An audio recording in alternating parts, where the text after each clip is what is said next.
All right. Hi, Charles. Welcome to Hello. this interview.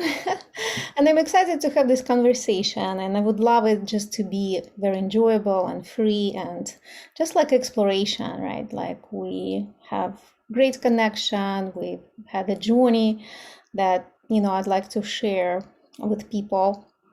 And you're a very inspiring person.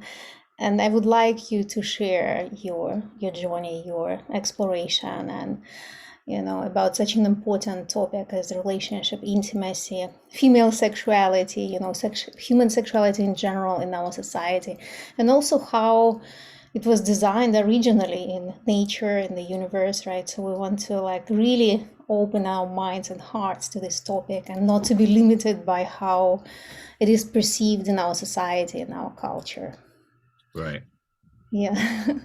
Well, it's good to be here. I appreciate you wanting to interview me, and it's kind of like getting to share a part. Like, I love telling stories, and this is kind of sharing a part of one of my favorite stories. So I guess I'll just give a little bit of background about how how we know each other and how your work has influenced me. So I have never, I've never worked with you like directly. Like I've never had you as an actual coach of my own. Hmm. Um, Back in 2020, I started dating a woman who was working with you regularly, um, and she was kind of, in a lot of ways, sort of my initiation, right, into a lot of expansive concepts. And honestly, I think that's probably a common story. I think a lot of times. The feminine sort of is the initiator, kind of the oracle that sort of wakens things in us. Um, Hmm.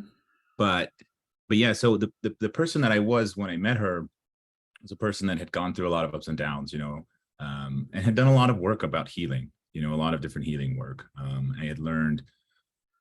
I had developed a connection, a spiritual connection that worked for me. I had a comfortable praying and meditating and um, emotional growth and all that stuff. But I had really sort of segmented off part of that in my sexuality. And there was a number of reasons for that, right? One of them is, I'm somebody that I am a man that sort of sometimes follows the typical stereotype of women that like intimacy, like sexuality and emotional intimacy are very tied together to me. So in times of my life where I'd been in an intimate relationship and then it had ended and there was a lot of loss or grief, um, I sort of would shut down that part of me um, because it was associated with that grief.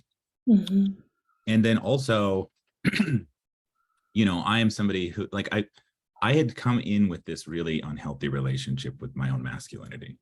And a lot of that, I mean, I had grown up, my father passed away when I was young, so I never really had strong masculine role models in my life. And I also sort of feel like I had fallen into a trap that our society sort of prevents to men about masculinity, right? Where there's like Hmm. this false dichotomy. Either you have, on the one hand, what we call toxic masculinity. Hmm. I no longer like that term. The partner that I had that sort of initiated me, one of the first things she said to me is like, I prefer the term wounded masculinity, and that's just one of the more profound things that I think I've heard, because Mm. toxicity implies like there's just something wrong with Yeah. masculinity, or there's something wrong with certain expressions of masculinity, rather than recognizing that a lot of the destructive masculine expression in our society, it comes from a place of wounding, and wounds can be healed, right? And it Mm. shifts the conversation from blame and anger and hate back to healing. So I really like that. Or the other sort of dichotomy is, and I don't want to get like political here, but sort of like there's sort of like this far progressive ideology of what I call like the androgenification of it, right? Like just masculine and feminine isn't real. Gender is a Hmm. social construct, and we're all kind of a gray amorphous blob. And Yeah. for some people that may be the reality, right? And I'm not Mhm. like trying to take away, but that wasn't my reality, right? Like my Mhm. reality, I just didn't know it. My reality was I have a really strong masculine core, but I had never really learned that it was okay or learned how to have a healthy relationship with it. So I had also kind of suppressed that. And I think those are the two. And the other area is that I also had less than healthy relationship with pleasure. I had come from growing up, I had a lot of a background in addiction and alcoholism. And so part of kind of recovery from that had sort of got in my mind this sense that it's scary and bad to feel too good. Like you want to feel just enough good, but too good is scary. And I remember actually the one time I got to meet you in person was very early on in that relationship. I had barely just met her. We had just barely started being intimate, and you were in town. And I remember talking to you, and you said something to me about following pleasure. And I remember at that moment, I was like, I kind of recoiled from it, like, oh, you can't do that. That's scary. That's bad. And it was a while later, I think that started to sort of sink in. But in a lot of ways, I feel like that was part of that, trajectory. And so I met this woman. We had a very intense love story. It lasted about 3 months, but it was 3 months during quarantine. So it was, we got to spend a lot of time together, and then we've both been on a different path since then. But that, I sort of, because I actually talked to her today, just caught up and sort of talked about, getting ready for this interview. And I just kind of liken it to being like on an asteroid in space on a pathway and getting so close to a star. It's just sort of slingshot at me. And now I've been going in a different direction ever since, and that's really like what that awakening is. I feel like from my anecdotal experience that there has been an awakening. And it, we talk about sexuality, but it's also about intimacy and relationships and our sovereignty of our body and so many other things that are all tied together but different. There's been awakening that's been happening, but it's been happening primarily driven by the feminine. And so it's like as women step into their divinity, right? As women step into their divine feminine nature and start to own their sexual feminine power, it's that their very presence forces us as men to step forward as well.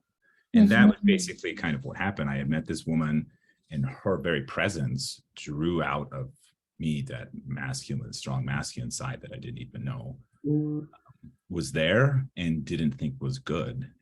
And I'd always been a man who was very in touch with my feminine side. I never had a hard time being in touch with my feminine side, but I had difficult times being in touch with my masculine side. So I just assumed I wasn't a very masculine person. And so, and then in a way, it's like when you have a strong magnet, the stronger that magnet, the more it pulls that other element. And so her very presence really pulled that out of me. And then that wasn't even 2 years ago. It was actually the beginning of September 2020. And so the last almost 2 years have been just an expansive experience that, precipitated from that.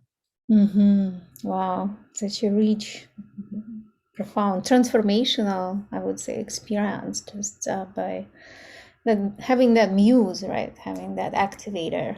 And that's what feminine is designed to be, and what I love about your story, that you guys were so liberated from how the relationship should be. Like you really allowed yourselves to explore and decide what works for you and be truthful and design your own relationship models, because as you say, like you talk today, it means like you're still in touch, you still have that foundation on friendship, right? This is what works with her. Like she's my client, right? And we were like talking about these things, like, well, like the friendship is foundation of all relationship, basically. People can argue with that, but you do need this, foundation like of trust, honesty, of authenticity, of presence, of like certain things that are required to sustain any relationship. Otherwise, it's all like, there's certain interest there, and one interest is going away, that, okay, like I'm moving on. So you guys still talk, and you are still, support system for each other. That's my perception, right? So can you tell us more about like how was it for you to like design, basically customize the relationship model that is not really common or is not something that everybody goes for? Like, how did it feel to be creative and free with, relating to a woman? Well, yes, and just to be kind of to what you said, we do still talk, not all the time, but sometimes we'll talk all the time, and other times, we have a very we have some of those like beautiful friendships that you have where you may not, no matter how long it's been since the last time you talked to this person, you don't feel any less disconnected to them.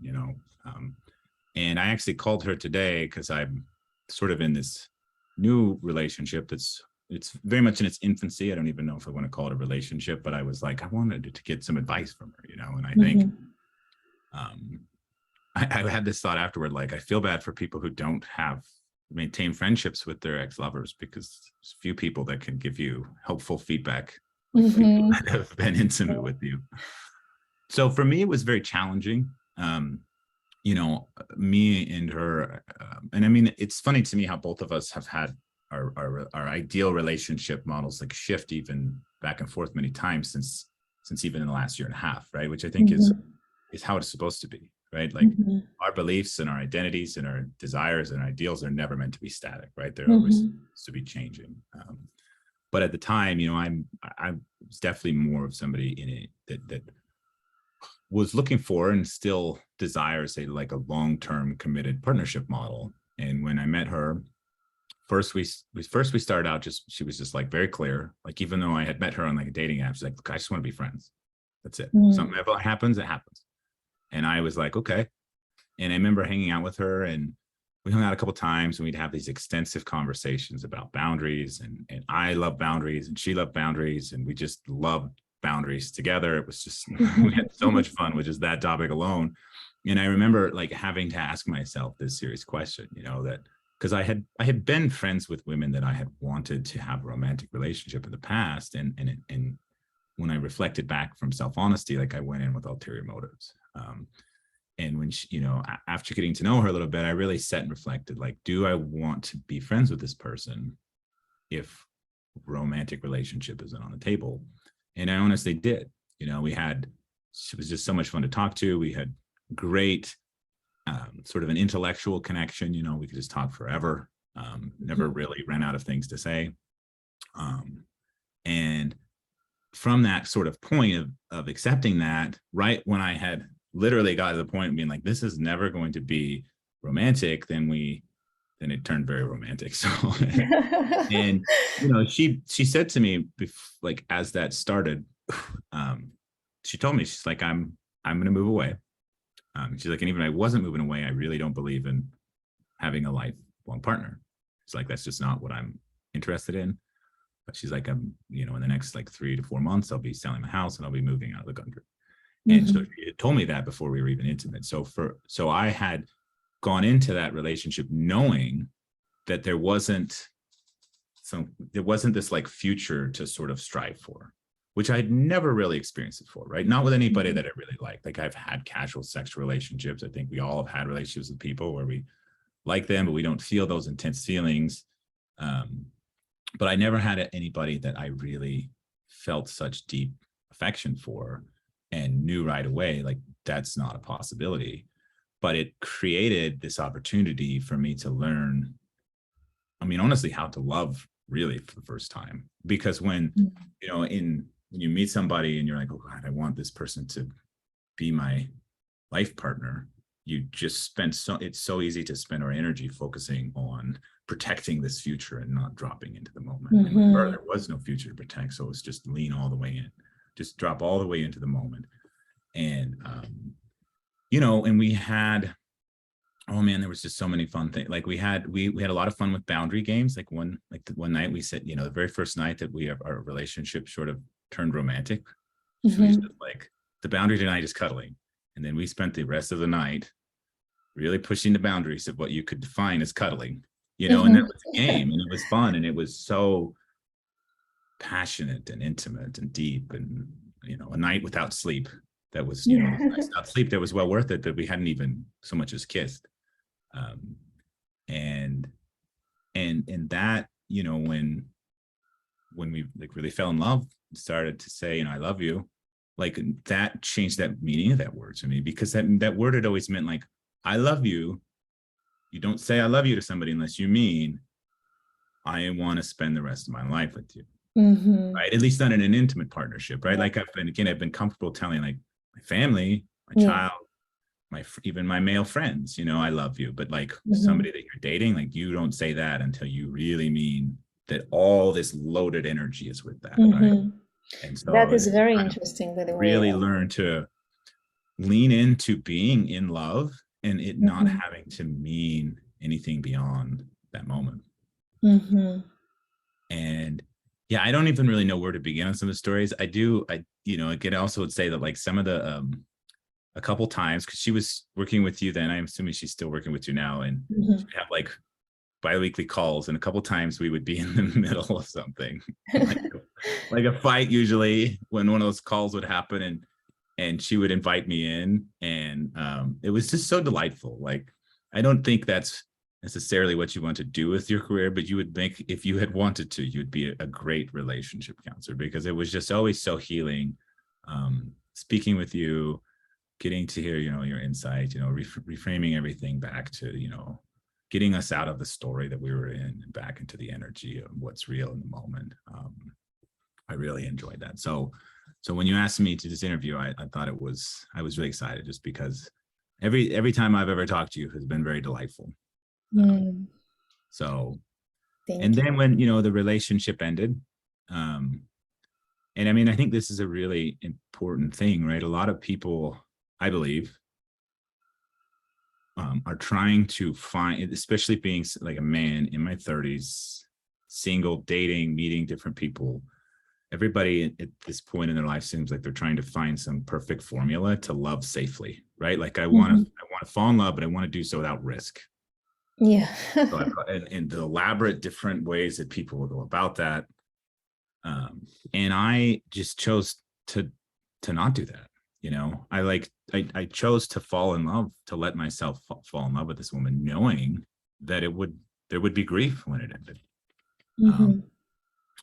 and I think that's, you know, something that she even said to me today. She's like, you know, you have your tremendous courage to do that, and I believe that. You know, I believe that that's what it comes down to. You know, and it's interesting to sort of take those lessons and have some of these conversations with this woman that I'm starting to see now, and her saying like, well, I don't want to hurt you, and you don't get to take that away from me. You know, to have anything wonderful in our life is to risk grief when it passes. And in a lot of ways, you know, um, grief is part of love.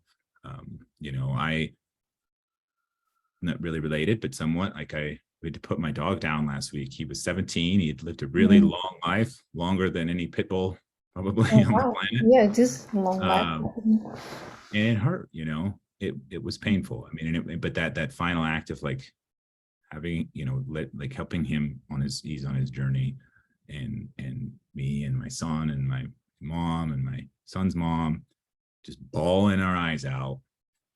I mean, that's part of what, like, that's part of living, right? Like there's a beauty in grief that means I had something worth grieving over. And so that's a tougher concept to explain to people, because nobody wants to get hurt, but nobody Hmm. wants to hurt anybody else. And it's like, Hmm. you have to just, I just think you have to throw that out the window, right? Like, Hmm. you don't want to get hurt, then don't live.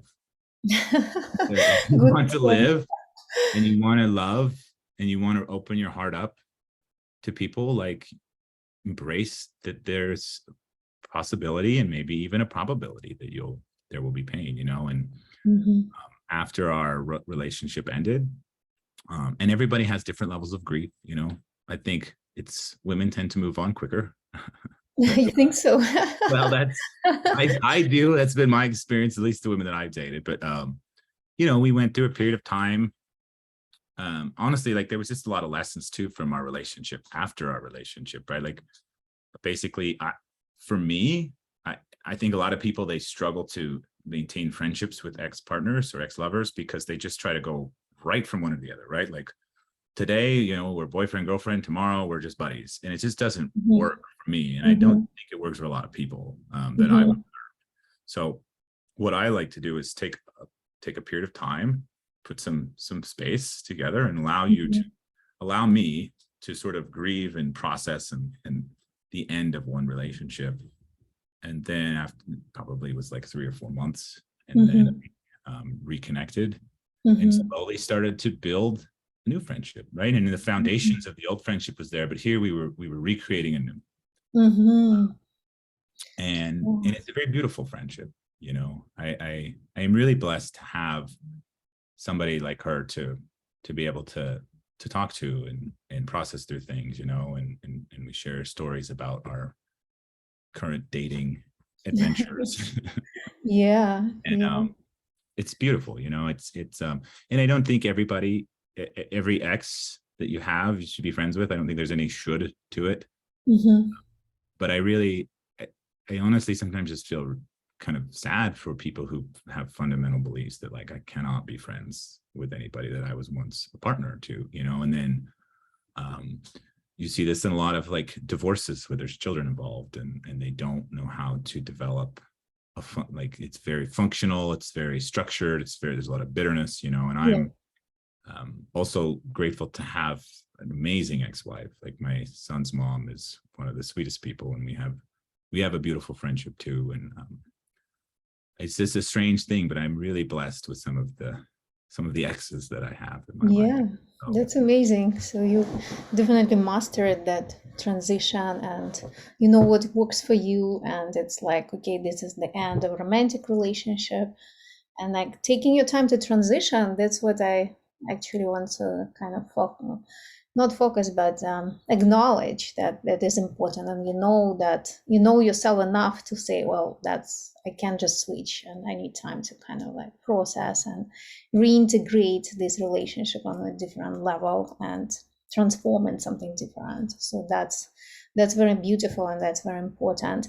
And then it's like the cycle of death and rebirth, right? It's like we all go, like the universe is pretty cyclic, like everything goes through cycles. And somehow by creating this very rigid belief about our romantic relationship or like marriage and expecting it to be the same or like to be a certain way, it's like, you know, being really disconnected from reality and constant change, right? So I love how you embracing this change and understanding like, okay, this is one phase of life, this is a different phase of life. And the same with the relationship, there are different phases and sometimes we can't predict what they're going to be, but we're like opening our hearts and being really open and present with each other so we can, you know, we can connect whatever is coming, right? And that foundational agreement, right? When we talked about Tantra, right? The truth and growth, like the truth, what is now between us, right? Or what is real,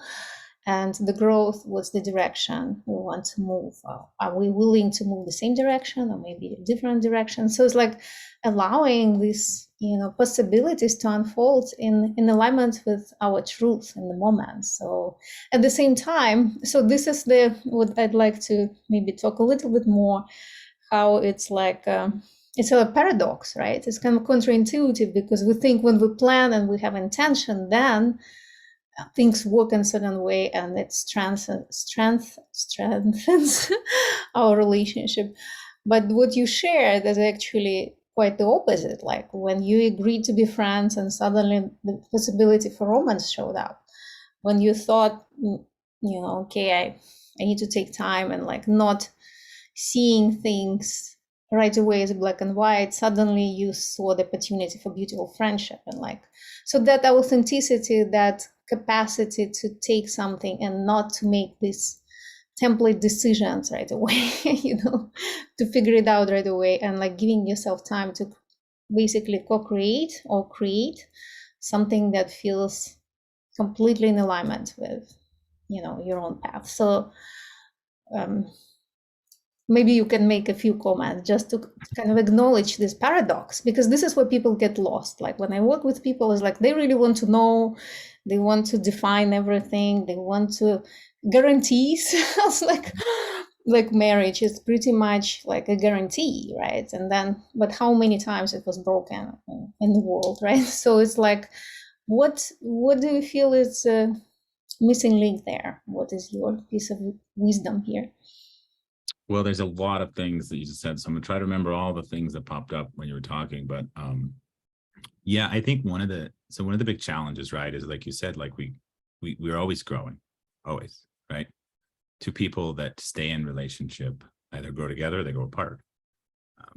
And I believe, I mean, maybe I'm a romantic at heart, but I believe in lifelong love is possible. But I used to have like a sort of a different viewpoint about it. You talked about marriage. I remember getting married and all my emotional insecurities went out the window. I put them in a box and stuffed them, under the attic because I had this piece of paper. I had a contract, Mm-hmm. signed on the contract, a Yeah. promise, and it said "till death do us part," Mm-hmm. and and then that didn't last forever. Mm-hmm.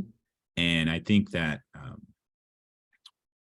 in the time since then, it's actually been 8 years this month that we separated. And really for me, that was sort of when that relationship ended. So in that time from then, I've had an opportunity to kind of do a lot of personal growth, date a lot of different people, like learn a lot of things about myself. And I know a lot of people who are in that spot of a marriage that doesn't really align for them anymore, and they don't want to let go of it. And I think the challenge is when we really like the way something is right now, right? When something is so beautiful in this moment, right? I do that too, right? I'm like, oh, this is amazing. Let's just freeze time and just feel this moment forever. Mm-hmm. And then we know on some level, right? Like when we feel that our hearts are going in different directions, when we feel that separation, when we feel like it's becoming harder and harder to be in this relationship and be authentic, we don't really want to admit that to ourselves, right? Like that honesty with ourselves that like this is not aligned. And the other thing that people do, and this I find is hilarious to me, but people are just so convinced that they know how they'll feel in the future, right? Yeah.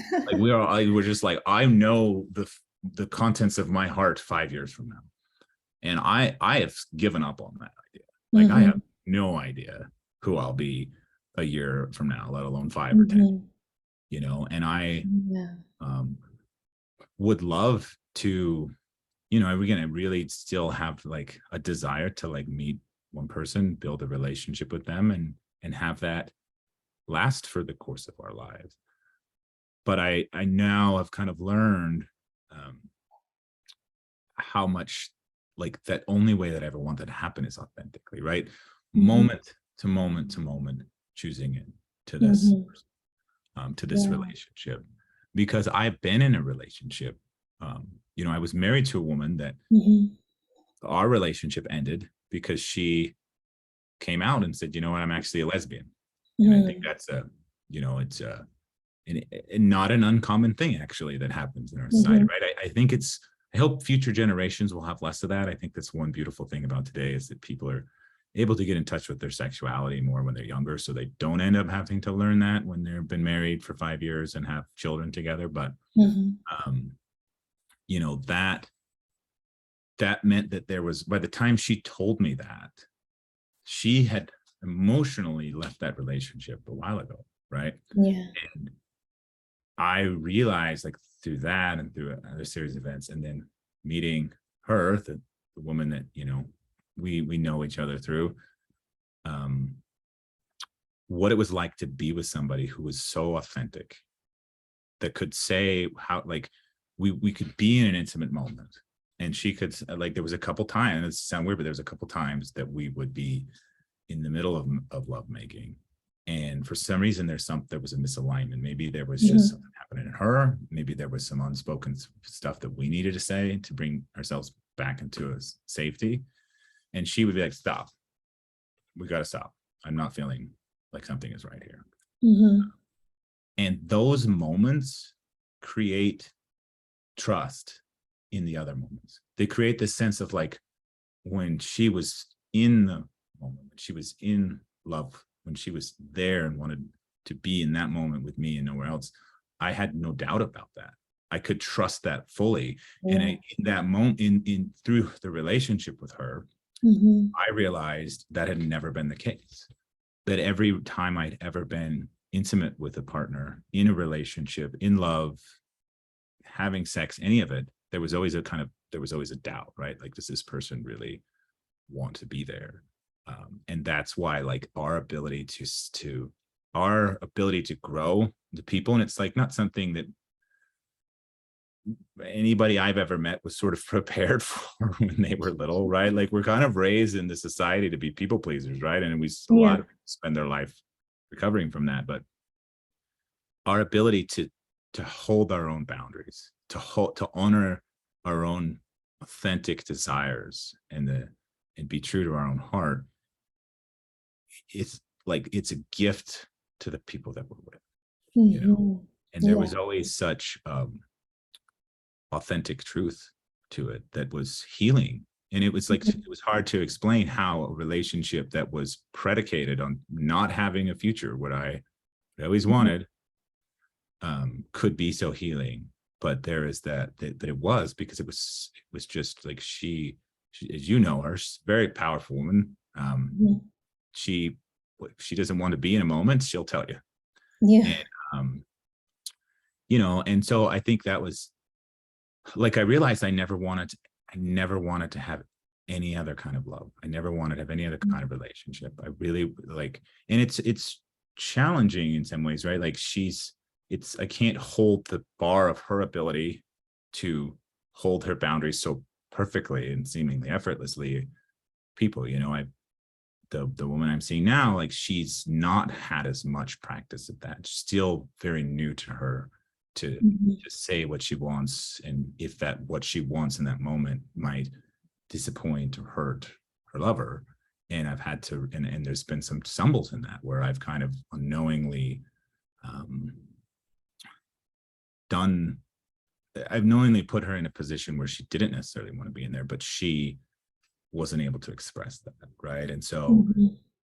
cultivate, and that was kind of that was part of the conversation I was having today, is I want to get better at creating safety Mm-hmm. for my intimate partners to say things like, I don't really like you today, or I'm not sure that I want to be here, Mm-hmm. so that I can, so we can all sort of feel free to just dive in, right? I think that's so much what boundaries and this idea of creating containers is about, right? Like, we want to just be able to just dance freely and wow, Mm-hmm. being all the way in. But we don't, like, to create that environment, it takes a lot of conscious communication, it takes Yeah. a lot of personal work, it takes a lot of time, it takes a lot of patience. Mm-hmm. um, but it's the kind of a Commitment beautiful thing. as well, right? I To don't know if I answered your question, actually. absolutely. Plus, you really can build a bridge to the next question I wanted to ask. This is amazing. And I want to emphasize on this huge value of presence and truth in the Mhm. moment, because this is what sometimes people get confused. This is what I observe, like, oh, there is a bigger truth, what I believe in general, right? Yeah, there is this, it's a belief system, right? Like, I believe that in love, like, I believe in trust and support and compassion.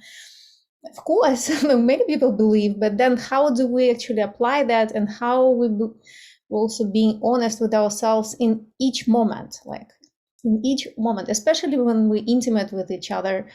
We don't want to be distracted, not just by our phones, but also by the thoughts, by insecurities, by past stories, by projections, by people pleasing, or tell them what they want to hear, or our fear uh, to hurt somebody's feelings, like, and being in that place, not being able to really sink and relax and open up, right?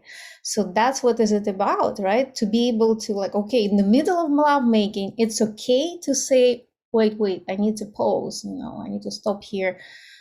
I don't feel present, or something came up for me and I want to share it with you, right? And like, to make it like okay, to give permission to ourselves to be in that space. This is like gold, because this is what most people, they don't even think about it, that is a possibility. So there are so many shoots that our intimate relationship that need to be cleaned, from all this conditioning, how things should be, that we don't even, it's like many couples I work with, when we open the intimate world, they start to realize like, oh wow, we're not even intimate. Like they start to understand that what they do is like following like a pattern, or following like certain narrative that society gives us. Well, this is the story about Cinderella. This is a story about prince and princesses. Like, that's how you're supposed to feel. If you don't feel that way, don't you dare to share that, because it will ruin your relationship. So this is what we completely clear. And like, I teach Tantra, and we work on this kind of deep intimate work, and like truth and growth, as we said. And that is like a commitment, because it can be really scary for people. And people, even like, even if when you're committed, even if you ask for it, it can still hurt our feelings, right? It's like, because we're like wired in a certain way, or this should hurt your feelings, right? So it's like clearing that, it does take lots of work, and it does take commitment, and it's like a completely different path that most people never walked. And it's like, it is kind of a challenge. So my question here would be about healing sexuality. So you mentioned that this is the healing sexuality, and like, I also want to acknowledge how even this container, when you're not, committed to the lifetime relationship, you can still create this container for just healing and exploration, and and how much value it can have. Tremendous healing. Yeah. But I would love to dive in that. One thing I wanted to respond to that you just said is, I think this is another one of the big sort of ahas, sort of the big shifts in me, is that we're taught from a young age, there's so many different ways, right? If there's a conflict within what's in here and what is coming from out here, to believe this and doubt this. Taught that even as children, like, oh, you're having these emotions, you need to stuff them down and go back to the desk and write or whatever. And then through religion, most religions, right, like they don't teach about, they'll teach about like connecting to inner knowing, but then they'll be like, but if that inner knowing conflicts with scripture, then you shut that shit down. And I also had learned that in through recovery, like part of unfortunately some of the dogma in that capacity is don't trust your feelings. And so it's not even so much that like people aren't expressing them. Like a lot of people as adults have spent a whole lifetime fighting with their own feelings. So the first step in just being like, wait a minute, like maybe those feelings, I should be listening to them, right? Let alone expressing them. It's a process. And it's not one that you can rush. It's definitely, it's been a beautiful thing for me, probably more than anything. And there was a lot of shifts that fundamental shifts that I made in my life. Like that relationship sort of made it so I could no longer ignore areas where my life wasn't working. And the process of starting to like trust my own intuition, my own sense, if I sense something, in the energy in relationships it's just as apparent as, visible light, right? And like, for me, I kind of say I'm trying to get to this point where I believe what I'm sensing as much as I believe that, there's a doorknob over there, right?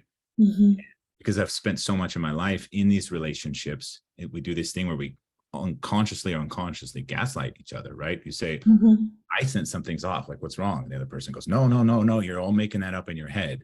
And so then we go, I am making all this stuff up in my head. And we just, all these different experiences that sow the seeds of doubt in our own inner knowing. It takes a long time to shed those, to unlearn those, to really start to trust what comes from inside. And that's why this relationship was so healing. And I don't want to like, our society, we kind of have this sort of societal trope that sort of looks down on people being heartbroken, right? Like, oh, she moved on and you didn't, you loser. It's like, we don't really honor grief and heartbreak and sadness. Yeah. And I think it's really tragic. I definitely hurt for a while. Like, and I had made a bunch of different changes in my life. Like there was like transition periods can be dark and scary. They can be. Of course. I don't, it wasn't like everything just sort of bounced back, but it didn't take away from the healing from that, because of that trauma that we get in relationships. I think is not so much about being hurt or losing as much as it's about believing one thing and then having that thing turn out not to be true, or having, having the truth that's in front of us distorted, to where like we get into relationships and we bring all, and that baggage we bring with us is just simply distrust about what's in our heart and what's in front of our eyes, right? And so like kind of an example of this relationship that I'm now is this woman who's not she's only been divorced for about a year. She only left the church, and I'm in Utah, so when I say the church, I mean the Mormons. And there's a whole other story about how the unlearning that has to be required there, but like for her, it just takes a lot of gentleness. It just takes a lot of like patience, right? Like I have got to a point where I met her, tremendous connection, tremendous spark, started talking, every single thing, it's just beautiful, right? And I like have been with enough different people to know this person is special to me. And she feels these things, but she doesn't trust them, and I think, and it's actually really interesting, I think even very conscious, very women that have experienced a lot of healing, I don't know that anybody's ever really truly healed, but women at a very high place of consciousness and healing, even that I've talked to, are like, yeah, women have a history of meeting men and having them show up as Prince Charming, as everything's perfect, everything's aligned, they love them, they're totally, and then flipping a switch on them, and so naturally they're not as trusting. I mean, I think that's understandable, right? Like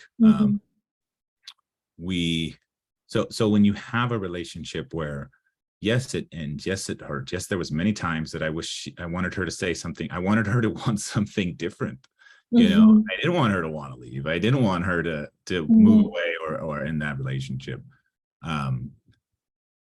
but there was never a point where she tried to take away like the past. She tried to rewrite the history. There was never a point where she said one thing and then turned out later to have meant another. That's really how healing happens. It happens when you start to learn to trust, when you realize that like not everything in the world, every person in the world that you encounter is going to deceive you and is going to, and is waiting to pull the rug out from under you. This quote, this friend of mine talked to me about the other day, and she said she heard it from a podcast, so I can't really give the full source of it, but it said, this guy said, healing from trauma occurs when we have disconfirming experiences to past trauma, when we have experiences that happen that break previous patterns. It starts to shift inside of us, right? And like the mind is an incredible tool that can put things together and reason things and make shifts and make growth so much faster than the body, right? Like the body, our bodies need time to come along. We can heal up here and be like, I got it all figured out. I got all my past relationship issues figured out. Good to go. Then show up and trigger it and be like, what the hell? Here it comes out again, and like it can feel very defeating.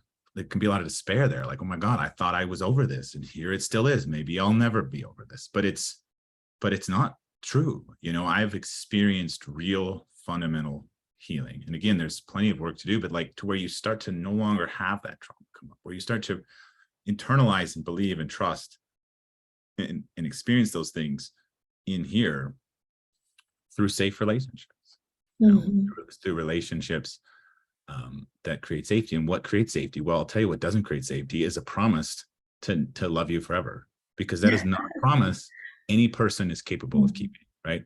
I mean, you can love someone forever, but to be in love forever, to want to be your partner forever, there's nothing that creates distrust in me like unfulfillable promises, because we just don't know. We just don't know where our hearts will go. And that's what's such a miracle, right? Of conscious people that are in love for the whole life. It means every day they woke up and still on that same path, right? And it's truly, like, I do believe we grow together, we grow apart. But if we keep growing together, we deepen those connections. But the minute that we start to disconnect from them is the minute we have a narrative like, okay, now this has to be, I have to have this person, that my identity, my conception of my life built around this person. I no longer can imagine a life without that. So if I start to feel inside either a shift in me or I start to sense a shift in them, my mind works to protect, our minds work to protect us from that reality, right? And that's where I think that the real challenge is, and why, unfortunately, I think most people that go to, I mean, I would love to like anonymously interview couples counselors, right? Like counselors who primarily do couples therapy, because I bet you that they would say that their job is primarily helping people end their relationship, whether or not that people came to them for that, right? Because a lot of times what happens is, and that doesn't mean it has to be true, but a lot of times what happens is by the time people finally get to this point, what's happened is they both grow so far apart that their hearts just aren't aligned anymore. They don't want the same thing. It's especially problematic in cultures, again, like here in Utah, where people get married young, you know, like people at the age of, I was 24 and that felt old, and I wasn't even Mormon, you know, but it was just a culture here. And so like at 24 or 22, as my wife was at the time, to think that we know then who the hell we are and who we, like, the person we want to be, let alone the person that we want to be with, right? And so we just, it takes, there's every part of me still wants safety, it wants promises, it wants guarantees, even though I know like that there's no such thing. Like there's this part of me that wants that, right? Like in the relationship that I'm talking now, like, look, we're not in an exclusive relationship, and part of me is like, I really like the feeling of safety that comes with that, but I know how false that is, right? Like there's no such thing as security. And so just to kind of like cultivate the courage to embrace the unknown, to embrace the ever-changing reality that what is true today may not be true tomorrow in our hearts. And every day we check into our hearts and see what's true there. And then we live from that space instead of living from the contract and the narrative. And what's so ironic is like, that's what being alive is, right? Like life is unpredictable. Death is the only thing that is predictable. And so to the very act of trying to make our lives predictable is to bring death into our life. That's true. This is such a deep wisdom. Yeah, life is a paradox, and a relationship is life. So it is a paradox, like holding that paradox that you're talking about. And if there is certain part of us that is wired through safety. It's like, I need to be safe, and it is part of human nature. And at the same time, we these, beings, like we're like more than our just animalistic self. There is a higher consciousness within us who wants to grow and embrace a higher level of trust, the process of life and the universe, and then understand those universal laws that are kind of a paradox. Like I'm writing this course now that is about these existential polarities between feminine and masculine, and how they are always in attraction to each other and at the same time in tension, or like certain level of struggle. So it's like, it's never comfortable. So, but the growth is never comfortable. So it's like embracing, like the feminine and masculine will always have this tension. They always have this differences because they are polarities. At the same time, when we grow and in this alignment of authenticity, we can keep this balance, right, of growth. And this is how the field of attraction is being held, right? That it doesn't die, right? It grows. So it is very complex for our minds, maybe at this time of our evolution, but this is actually something that can completely rewire our thinking and feeling about intimacy, right? Because then we start to relax into trust into trust and trusting each other with being honest and authentic. And you, of course, covered so many pieces that I feel like I would like to go deeper with this. But you know, I told you, we're I'm not very good at taking the straight path somewhere. I get lost. I like to take the detours, but no, no, those are all important, and it's like we're talking in such big area of our life, and like expanding into the universal laws. So it's impossible to cover in one interview.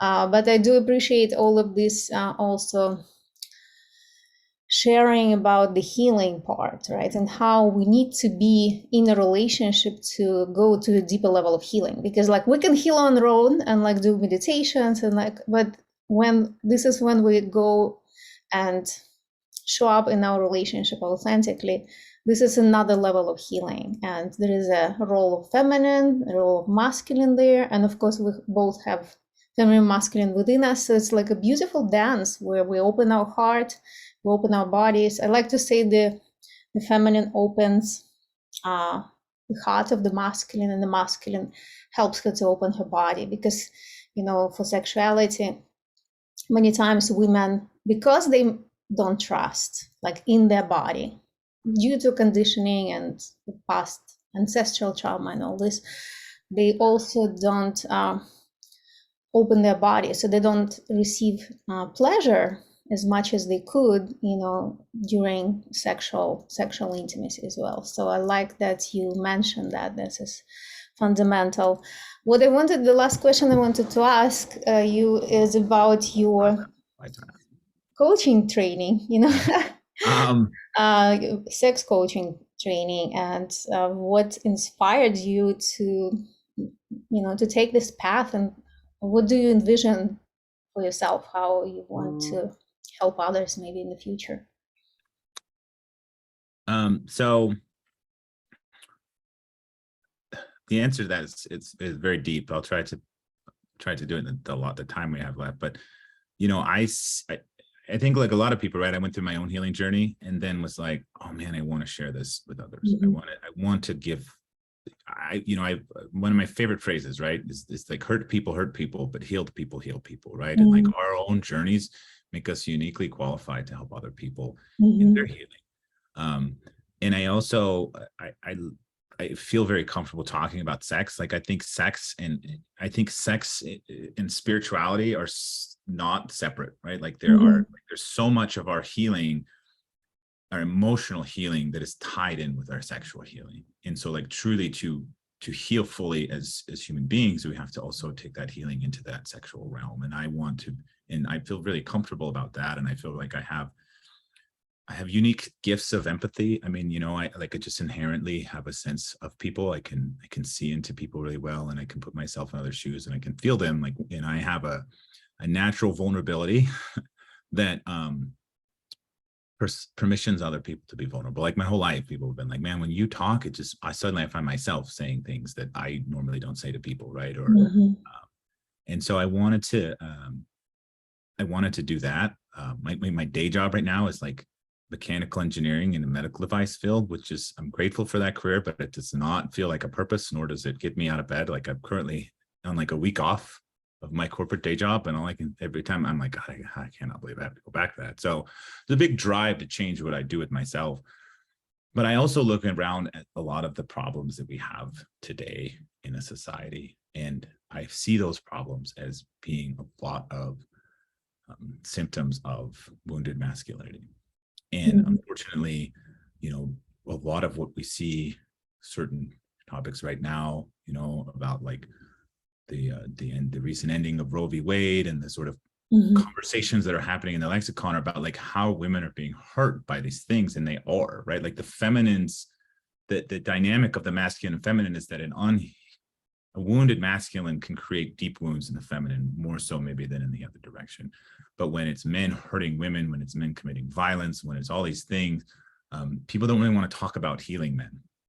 They want to talk about helping women and punishing men. And I'm not here to take those feelings of fear and anger and whatever else away from women that have been hurt, right? Like, but ultimately, the root of this cycle is the unhealed masculine, right? And so to really create a shift in the world away from violence, away from strife, away from everybody pulling into their ideological bunkers and this disconnection that we're seeing so much. So it's to start with healing men, healing the men, helping to heal the men that maybe hurt other people, right? Because guilt and shame is a terrible tool for healing. Guilt does not create healing. Guilt creates more wounding and more sickness. And so I really feel like being a sex coach, being an intimacy coach, being able to work with men to help them heal their masculinity, heal the wounds that cause them to show up in the world less than the ideal self is part of like my unique purpose on this planet, right? Like I think we all have a unique purpose, and maybe we have more than one, but we all have some level of unique special purpose in our role in changing the world. And so, and when you're working in that, it feels differently. It feels differently than a job. It feels differently than even something very creative and helpful and wonderful. Like it feels like I am now part of a grander design of playing my role in healing a world in such need of it. And so that's kind of how I feel like what my calling, my experiences, and my sort of unique gifts are. It put me in the place to have the greatest impact on shifting this world that we live in is through helping teach other men how to heal their own masculine wounding, so that they can then go out and create safety for the feminine around them to heal, and create that cycle of healing, right? Instead of a cycle of hurting that can have a ripple effect, right? I mean, look at the ripple effect of you working with her, dating me, and now I'm working with as a people, right? Like when we really step into our full, like awesome spiritual power, we have a tremendous ability to cause healing that ripples out from us. And yeah, exactly. that's kind of what I want to do. Yeah, amazing. I love every word you say, because it's just so, you do have a gift. And, in a way that, this interview, I will also wanted to introduce you to people who follow me, who, like my message, women and men. Actually started to work with men, by the way, last year, more men on a consistent, like deep level, right? Like I work with my which I think is great, by the way. And I know this was one of the questions that we didn't quite get to, but I sought out some of my own coaching from other men, as well as learning from this feminine partner. I personally believe that we all need to have, there's lessons that we all need to learn from both the masculine and the feminine, right? That there are lessons that men need, that I can give to men, but then there's also lessons that they need to learn from the feminine. And a lot of men aren't as good as me. And I don't mean that in an ego-driven way, but just aren't as good as, there's a lot of men that aren't good at learning those lessons from their intimate partners, right? And so having women, having feminine, powerful women like you teaching men as well, I think it's not either or, right? It's part of a complete package of healing and teaching. So I think that's wonderful. I'm glad that you're doing that. Yeah, it's like it feels like a very organic path. And I do believe that there is huge value if somebody really wants to dive into this exploration of intimacy and relationship and experience, our maximum potential. I do believe in the value, like working with a female coach for a while, and then also working with a male coach for a while, like for both women and men, by the way, so they can have that more holistic, energetic experience. It's not about that I'm teaching something very, very different than you, because there are some universal principles that are aligned with, the laws of energy, right? But at the same time, of course, you have your individual flavor, but like, I do feel like alignments, like, well, I will totally, be happy to introduce you to some man that I feel, oh, you have medicine for them, right? Like we have this medicine for people, and it's very important to actually experience both. Okay, there is a feminine and the masculine that comes in, and this gives people an opportunity to really balance themselves, because that's all about kind of cultivating both polarities within ourselves, so we can relate to each other, right? So yeah, thank you so much, Thank Charles. That you. was amazing interview. Like I'm sure so many people will benefit from it, and I already have people who are looking forward to hear this. So. Well, I'm excited, and like I'm currently in a very intensive coaching program spanning 9 months. So it's not like a quick spin dry thing. And then we're in the second trimester now, but then in the third trimester, I have to do a practicum. So I have to work with at least 3 people for free. So if anybody is interested in trying that, there'd be an opportunity come September 2022 to do that. And thank you so much, Lana. I mean, I was kind of joking today with her. I was like, I shouldn't pedestalize people, but I kind of have one on a pedestal. I just think the world of you, and so it means a lot to me that you say that about me, and that you tell people about me. That comes from the heart. I really appreciate it. Yeah, I look forward to. that's mutual. I feel like we didn't get nearly as many topics in, so we'll have to do this again sometime. Yeah, we will need to create another interview because there were questions I didn't ask and would be interesting. We can do it again, I think. But for now, thank you so much. I really Thank appreciate you, and yeah, we'll talk again. you. Okay.